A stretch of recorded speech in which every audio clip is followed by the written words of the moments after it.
을 알면 인생이 달라진다. 대한민국 최고의 게임 이론 전문가 한승국 교수님이십니다. 아, 예, 안녕하세요. 반갑습니다. 본인 소개를 좀 해주시죠, 교수님.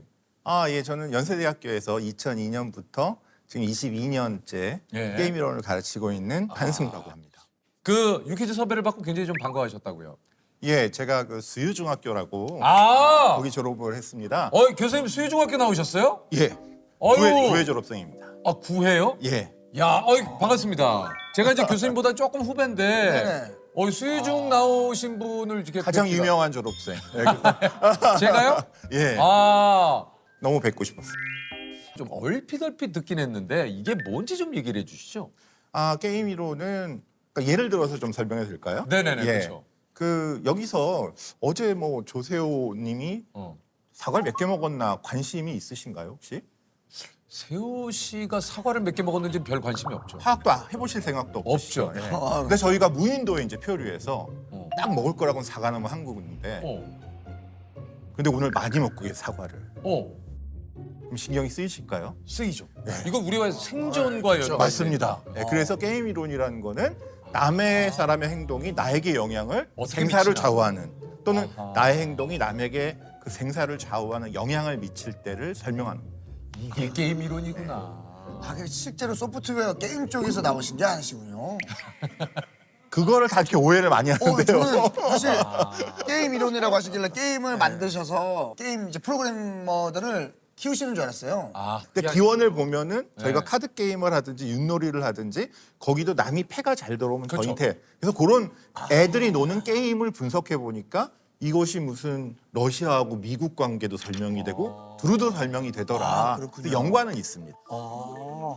아니 이게 게임 이론이 정확하게 좀 경제학 용어입니까 어떻습니까? 경제학 용어 맞습니다. 아, 예. 그렇습니까? 그 예를 들면 뭐 우리가 흔히 아는 게임 이론 중에 이런 뭐 죄수의 딜레마.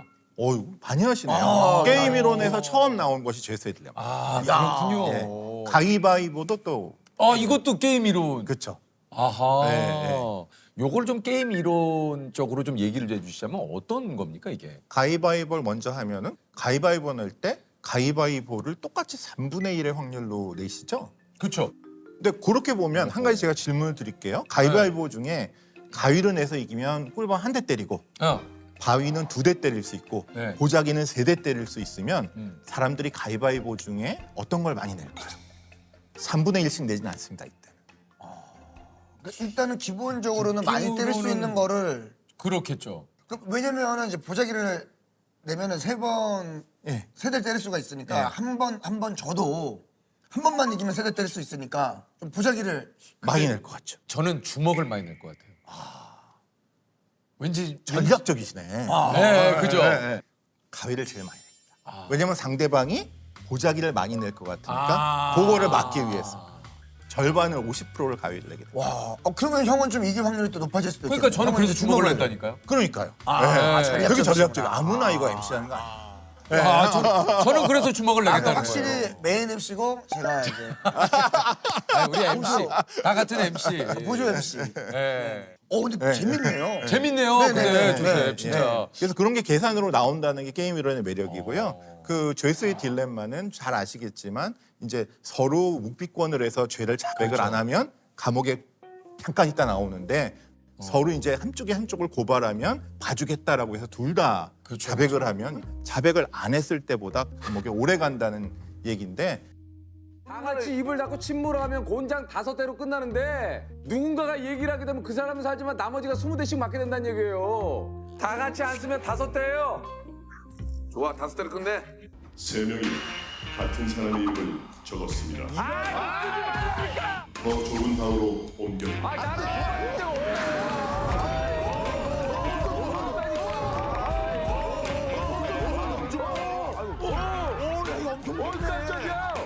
협력만 하면 모든 결과가 좋은데 협력이 잘 안 되는 그런 거죠. 그런 경우를 보는 거죠. 그러니까 둘 다 입을 다물면 사실 둘 다 적은 형량을 받을 수 있는데 저쪽이 나를 얘기하지 않을까 해서 나도 얘기하고 이 친구도 얘기하다 보니까 둘 다 엄청나게 또 제가 자백할 테니까 나도 자백하자 이렇게 되는 것이 죄수. 아니 이게 이게 우리 일상에도 게임 이론이 적용이 되고 연애에도 이런 그 게임 이론이 적용이 되는 경우가 있다고요. 예, 저도 연애에도 게임 이론 어떻게 해요? 이라고 보고 있습니다. 저는. 이제 제가 예를 드는 게 홀드업 문제라는 문제가 있는데요. 홀드업은 참고로 영어로 인질이라는 뜻입니다. 인질. 예. 그 새로 결혼하셨으니까. 근데 결혼 전에로 돌아가서 그 너무 이상형이신 여성분이 계신데 이분이 다른 건 다 좋은데 색감이 조금 특이하셔서 나는 주황색을 너무 좋아한다. 머리부터 발끝까지 다 주황색으로 해라. 머리도 주황색, 안경도 주황색, 다 주황색으로 바꿔라. 네. 라고 하면은 어떻게 하시겠어요? 나- 너무 이상형이에요. 결혼하고 싶어요. 그러니까 이 이상형이 나에게 그거를 요구하는 거잖아요. 요구하는 거예요. 네, 네. 네. 그래요. 근데 난 못할 것 같아. 왜요?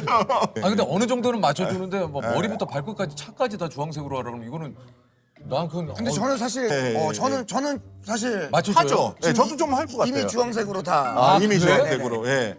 가끔 뭐 주황색으로 한다 그러면 주황색을 좀 신경을 써서 하긴 주황색- 이렇게 주황색을 요 하겠지. 정도 포인트만. 요 정도는 하는데 차부터 막 그럼 다른 거 필요 없고 안경만. 안경만. 가상적인 얘기니까 너무 안경만 흥분하지 마시고. 안경? 네, 안경만 딱. 안경은 주황색으로 못 해요. 그래요? 이건 못 하겠어요. 양말 정도 할 수 있어. 이제 한 포인트 정도는 들어갈 수 있어. 그 정도는 다. 저는 약간 감성적인 근데 사람. 아래 위로 주황색. 가상적으로 가상- 얘기하는데 예, 너무 흥분하지 알겠어요. 마시고. 좀 예. 재밌네요. 재밌어요. 재밌어요. 근데 재밌어요. 근데 만약에 네네. 이제 제가 바꿨다. 어. 그럼 그 여자친구가 저에 대해서 고마워할 거야, 안 고마워할 거야?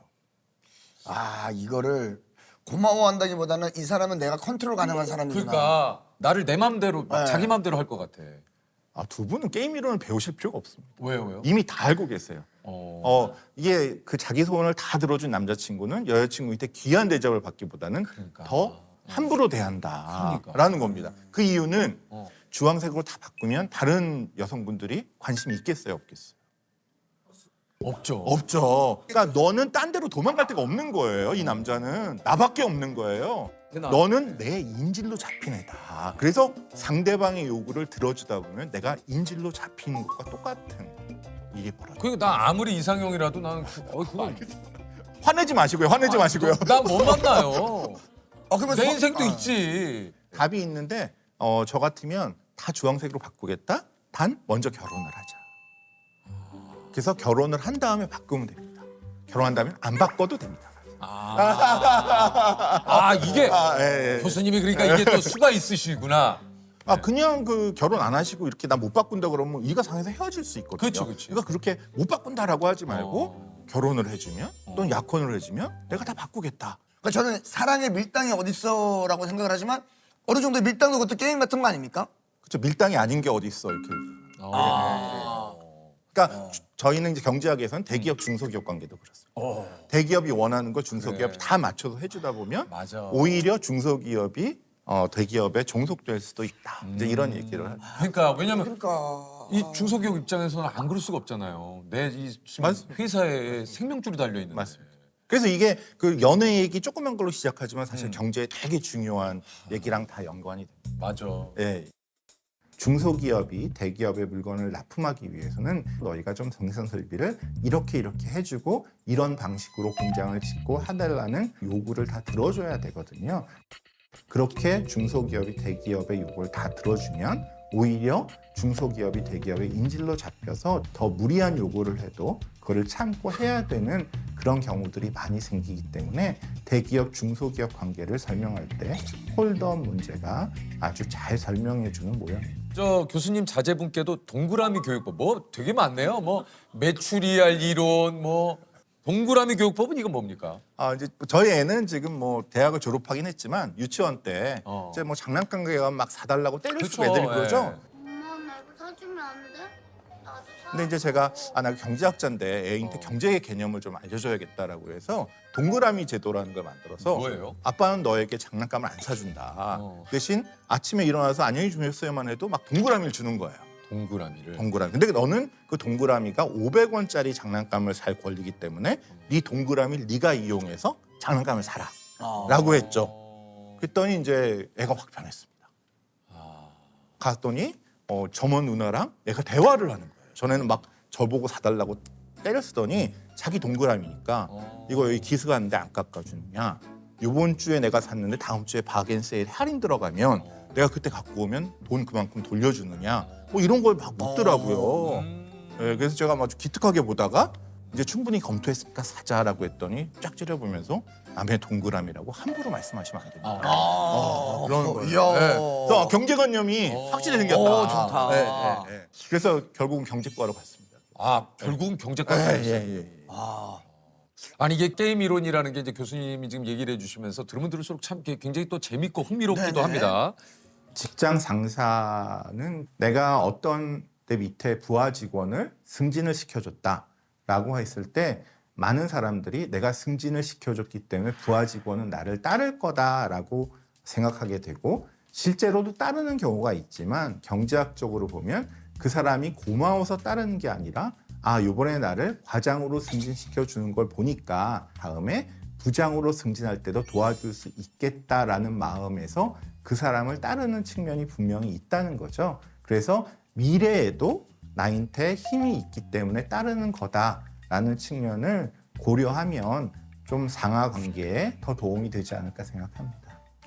이게 그 교수님이 지금 얘기를 하신 그 게임 이론, 특히 이제 직장 생활을 하시거나 할 때 뭐 연봉 협상이라든가 이것도 사실 게임 이론을 조금 이제 공부를 하시거나 이제 좀 관심을 갖고 뭘 하신다면 조금 나은 선택을 할 수 있지 않을까라는 생각도 좀 들어요. 그 뭐 여러 가지 협상의 전략도 있는데 그 전략 중에 이제 뭐 하나만 오늘 소개시켜드리면 이제 또라이 전략이라는 것도 있습니다. 네, 그래서 있어. 예, 제가 만약에 이렇게 총을 들고 전 재산을 내놓으십시오.라고 하면 또는 10억을 내놓으십시오. 그럼 어떻게 하시겠습니까? 교수님이 총을 들었다. 예.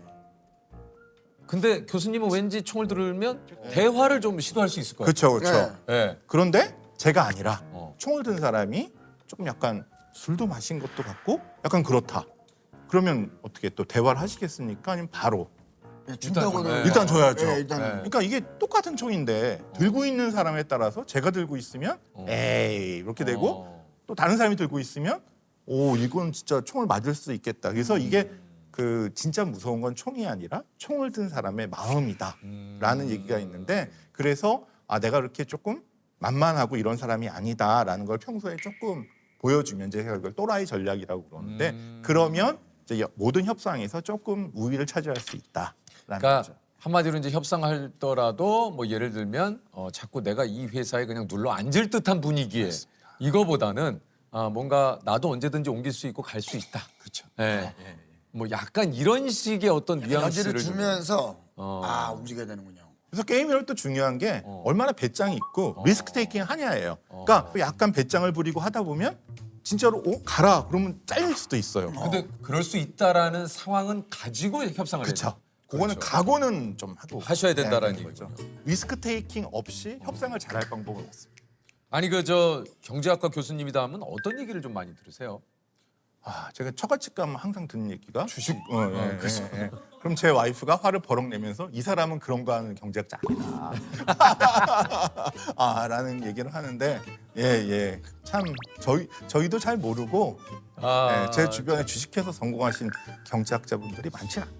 그러니까 이제 뭐 사실은 그렇게 이제 경제학을 전공하시거나 하시는 분들이 늘상 이게 경제에 대해서 많은 공부를 하시고 연구를 하시긴 하지만 진짜 그렇다면은 전 세계 부자는 다 경제학과 학자분들이어야 될 거 아니에요. 근데 꼭 그렇진 않잖아요. 전혀 아닙니다.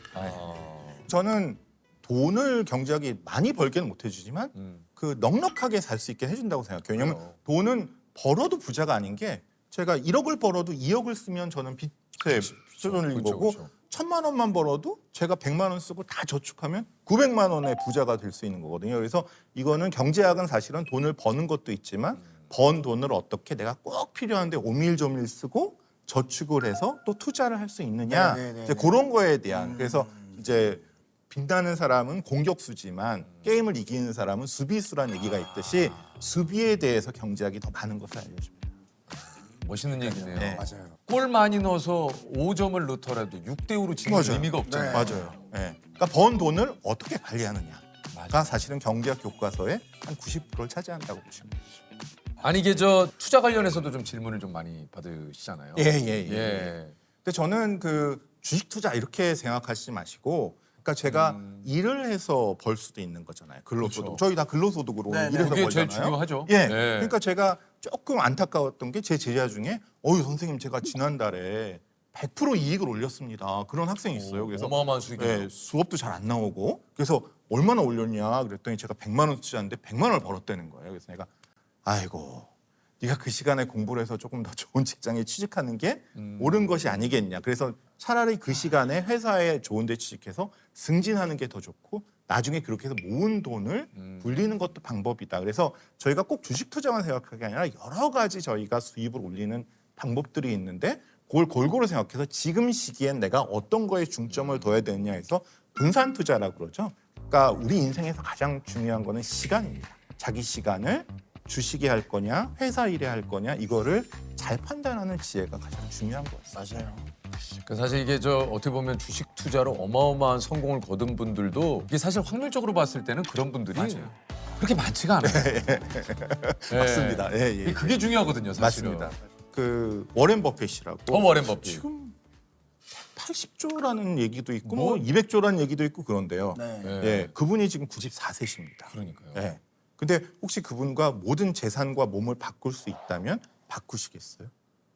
안 바꾸죠. 지금 94세인데 180조. 어때요? 저는 못 바꾸죠. 안 바꾸죠. 예, 저도 안 바꾸거든요. 네. 근데 그 얘기는 뭐냐면 지금 우리가 100년을 더 산다고 그랬을 때 180조면 나이 1년의 가치가 1조 8천억이에요. 우리 인생이 그렇게 중요하다는 거예요. 아. 우리가 판단했을 때. 우리 매년이 한 2조 가치를 줘도 나는 바꾸지 않겠다라고 지금 말씀하신 거랑 똑같은 거거든요. 네, 그러니까 우리 인생의 시간을 어떻게 잘 나눠 쓰느냐가 사실은 경제학에서도 제일 중요한 거죠. 아, 그렇군요. 예. 근데 교수님 그 롤모델이 곰돌이 푸라고 또 얘기를 뭐예요? 아, 예, 예. 이 게임 이론을 제가 공부를 해보면 그 게임 이론에서 결국 지는 게 전략이 모자라서 지는 게 아니라 지쳐서 포기해요. 아. 포기하는 경우가 많은데 그 곰돌이푸가 운동을 합니다. 운동을 하는데 왜 운동을 하냐면 꿀을 먹고 싶은데 꿀이 더 들어가지 않아서 운동을 하면 꿀이 더 들어가는 거예요. 그러니까 다른 사람들은 억지로 운동을 하는데 곰돌이푸는 꿀을 먹으려고 즐겁게 운동을 하는 거죠. 그래서 남과 갈등 상황 뭐 이런 거를 가능하면 내가 즐기도록 하면 내가 계속 지더라도 내가 버티고 있으면 다른 사람이 지치게 되거든요. 그래서 곰돌이푸처럼 그러니까 스트레스 받지 않고 오래 버틸 수 있는 사람이 전략을 아무것도 모르고 게임으로 아무것도 몰라도 나중에는 많이 승리하더라라는 의미에서 곰돌이푸가 제 롤모델입니다. 게임 이론이라는 것은 결국 이기면 이기는 대로 이겨서 좋고 지면 지는 대로 또 내가 왜 졌는지 분석해서 더 좋은 전략으로 싸울 수 있어서 좋고라고 하는 긍정적인 마인드를 갖고 이기는 것도 지는 것도 모두 내가 배울 수 있는 좋은 기회다라고 생각하면 도움이 되지 않을까 생각합니다. 아유, 앉으시죠. 소개를 드리겠습니다. 투자자들에게 갓건영이라는 닉네임으로 불리는 글로벌 경제 분석의 1인자 오건영 컨설턴트입니다. 안녕하세요. 네, 안녕하세요. 반갑습니다.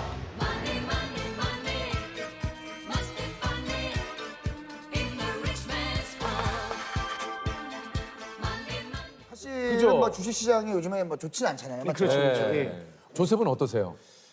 뭐 어떤 부분에 대해서 말씀드릴까요? 전체적으로 좀 안 좋은 것 같네요. 예, 저는 뭐 네. 현재 지금 그냥 번지 점프라고 봐주시면 돼요. 예. 그 번지 점프도 줄 없이 뛰었다고 봐주시면 돼요. 뭔지 아시죠? 꼭 좋은 일이 일어날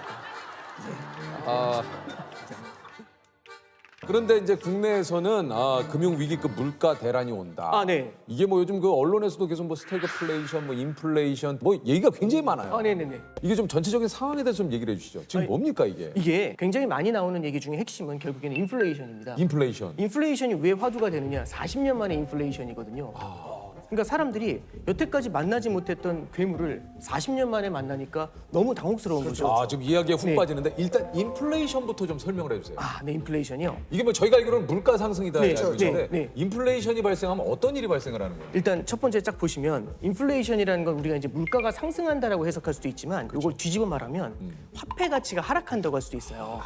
예를 들어서 맞다. 제가 갖고 있는 이 시계가 예를 들어서 10,000원짜리다라고 한번 가정을 해볼게요. 네네네. 10,000원짜리인데 이게 10만 원이 되면 우리는 물가가 올랐다라고 하잖아요. 물가가 오르죠. 엄청나게 비싸졌으니까. 그렇죠. 근데 이게 뒤집어 말하면 원래는 10,000개의 원화가 있으면 이 시계를 살 수 있었는데 네네. 이제는 10만 개의 원화가 있어야 이 시계를 살 수 있죠. 화폐 가치가 떨어지는 그렇죠. 화폐 가치가 떨어졌다는 거죠. 네네네. 야, 뭐 잠깐 들었지만 뭐 거의 뭐 예. 똘똘이 박사님이에요.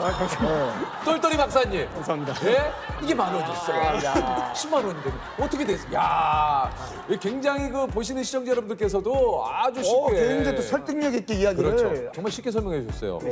근데 이제 여기서 네. 이게 화폐 가치가 너무 빠르게 하락을 했을 때 나타나는 가장 큰 문제점 중에 하나가 이 인플레이션은 소리 없는 도둑이에요. 소리 없는 도둑. 예, 예를 들어서 제가 주머니에 현찰로 100만 원을 꽂고 다니면 네. 와 이거 많이 갖고 다니는 거잖아요. 그렇죠. 돈 많은 거잖아요. 많은 거죠. 근데 문제는 뭐냐면 인플레이션이 거대하게 찾아와가지고 과자 한 봉지가 100만 원이 되는 겁니다.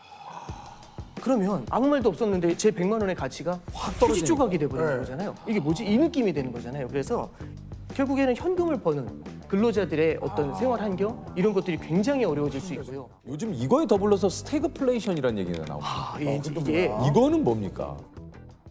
이제 스태그플레이션이라는 게 뭐냐면은 보통 이제 국가 경제가 성장을 하면 사람들이 돈을 많이 버니까 소득이 생기잖아요. 네. 그럼 이제 수요가 늘어나요. 물건을 막 사요. 그럼 물가가 올라요. 네. 그러면 성장이 나오면 물가가 올라요. 보통. 네, 근데 그렇죠. 이러다가 물가가 너무 많이 오르고 하면은 성장이 박살나거든요. 아, 돈이 없어 이러면서 그럼 이제 성장이 위축이 돼요.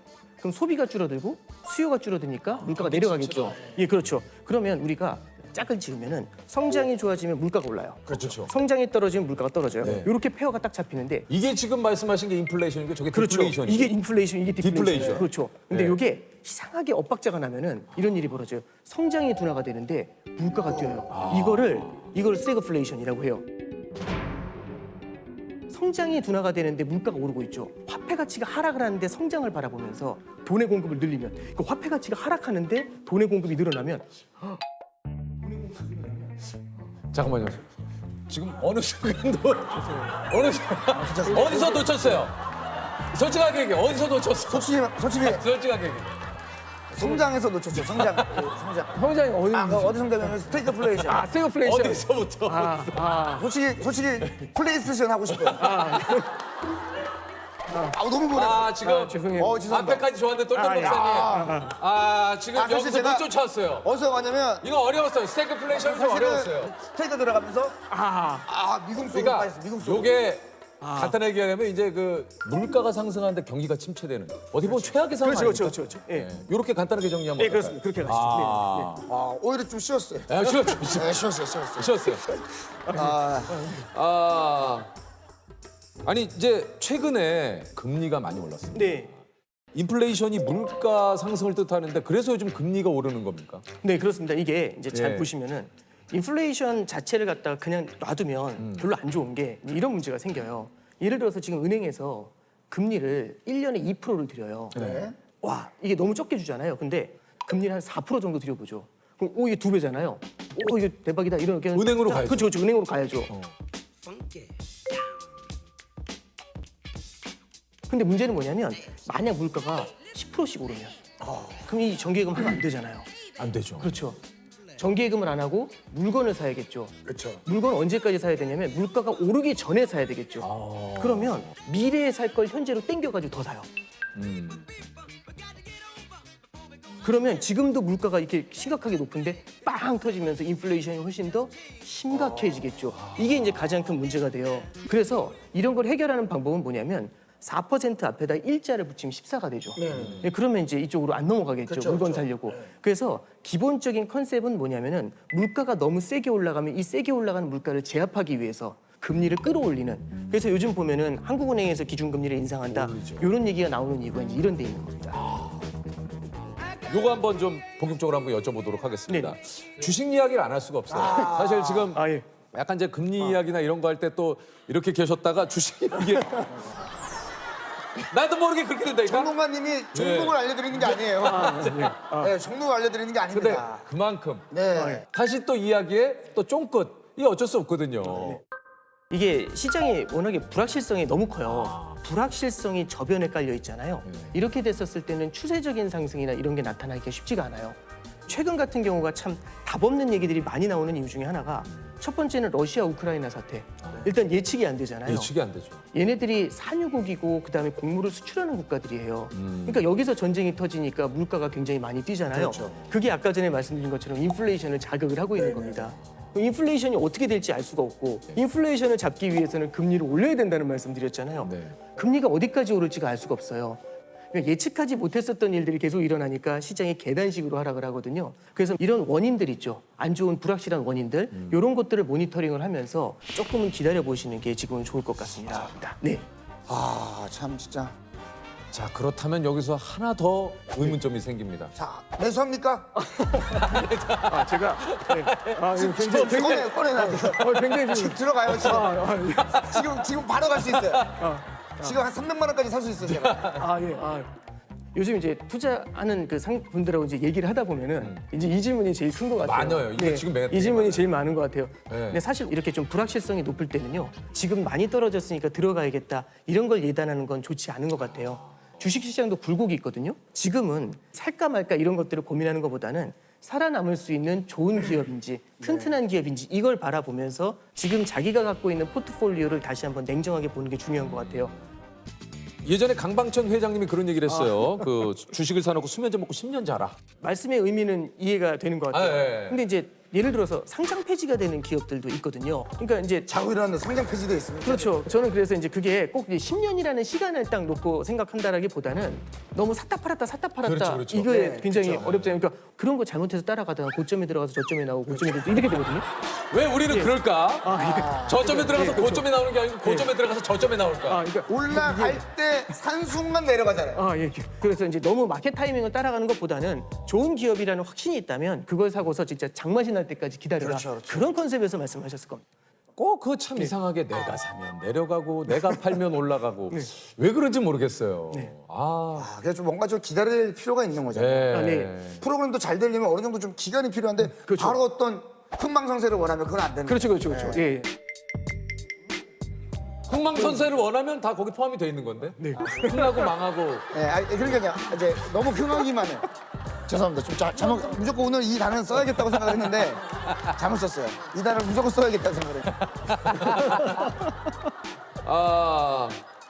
아니 우리가 이제 사실 분산 투자를 좀 얘기를 하는데 이거 좀 분산 투자를 좀 어떻게 해야 되는 건지 한번 네네. 좀 여쭤봐도 됩니까? 이게 첫 번째는 분산 투자하라고 하니까 그러면 종목 2개 사라고 이거잖아요. 한 개 사지 않고 2개. 근데 이 2개를 살 때 보면은 예를 들어서 이제 은행을 산 다음에 한 금융지주를 산 다음에 똑같은 은행주를 사요. 이런 건 사실 분산 투자라고 하기 어려워요. 그래서 약간 다른 움직임을 가져가는 좀 그렇죠. 업종의 차이를 가져가는 그걸 뭐라고 하냐면 섹터 분산이라고 얘기를 합니다. 예. 그래서 첫 번째는 섹터 분산인데 문제는 뭐냐면 주식시장 전체가 흔들릴 때는 모든 업종이 다 떨어져요. 다 의미가 없죠. 그러면 이제 분산 투자의 의미가 상당히 퇴색이 될 수 있거든요. 그래서 두 번째는 자산 분산이라는 걸 해야 됩니다. 그 자산에는 주식이랑 안전자산인 채권 이거를 분산 투자하는 걸 자산 분산이라고 합니다. 근데 주식과 채권이 또 동시에 깨지는 때가 있어요. 그게 올해 같은 케이스예요. 올해가 뭐냐면 금리가 뛰면서 주가가 빠져요. 맞아요. 이런 장이 가끔씩 옵니다. 지금 스태그플레이션 이런 장이 가끔씩 와요. 그래서 이런 때를 또 대비하기 위해서 대안자산이라는 게 있습니다. 대체 투자 자산이라는 건데요. 이 대체 투자 자산에는 뭐가 들어가냐면 원자재 투자라든지 금 이런 것들이 이제 들어가게 되죠.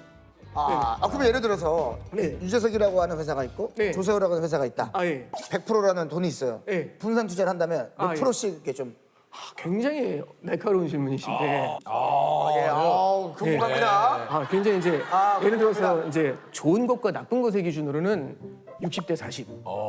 좋아지는 것과 나빠지는 것으로 한다면은 40대 60. 뭐 이렇게 다양한 포트폴리오를 구사할 수 있겠죠. 그리고 제 투자 성향이 중요한 것도 있는 거죠. 성향에 따라. 그렇죠. 제 투자 성향. 예를 들어서 제가 이제 모험심, 공격적인 걸 좋아한다. 그럼 이제 이 공격적인 거, 공격적 투자. 그리고 이제 안정적으로 꾸준한 하겠다. 상승. 그럼 이제 이렇게 안정적 투자. 이런 것들을 좀 나눠가는 그런 전략들을 쓰겠죠. 그러니까 이게 참 어려워요. 그렇죠. 제가 봤을 때 재석이 형은 약간 잔잔하지만 쫙쫙. 그렇죠. 근데 저는 이제 막 갑자기 올라갔다가 막 그런 겁니까? 뭐 꼭 그렇게 말씀드리는 것도 너무 아니 근데 괜찮습니다. 편안하게 좀. 아. 저도 왜냐면 제 포지션이 어느 정도인지를 알아야 이거 네네네. 준비를 하는데 네. 제 생각엔 진짜 딱 이 느낌이 영원한 루키이자 한 번 터뜨릴 때 굉장히 크게 터뜨리시는 그런 스타일이신 것 하지만 같아요. 좀 위험이 있는. 그게 이미 탄탄한 입지를 확보하신 예, 그런 케이스가 아니신가 싶습니다. 예, 이렇게 유퀴즈에 불러주신 것만으로 감사드려요. 지금 제가 봤는데 대충 얼버무리시고 나온 것 같은데. 쓱 빠져나가셨어요. 굉장히 갑자기 당황했어요, 이렇게 지금. 유퀴즈에 불러주셔서 감사합니다로.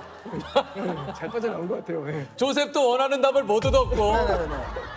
우리 투자 선생님도 한껏 진땀만 흘리다가 나오잖아요. 약간 뭐 아,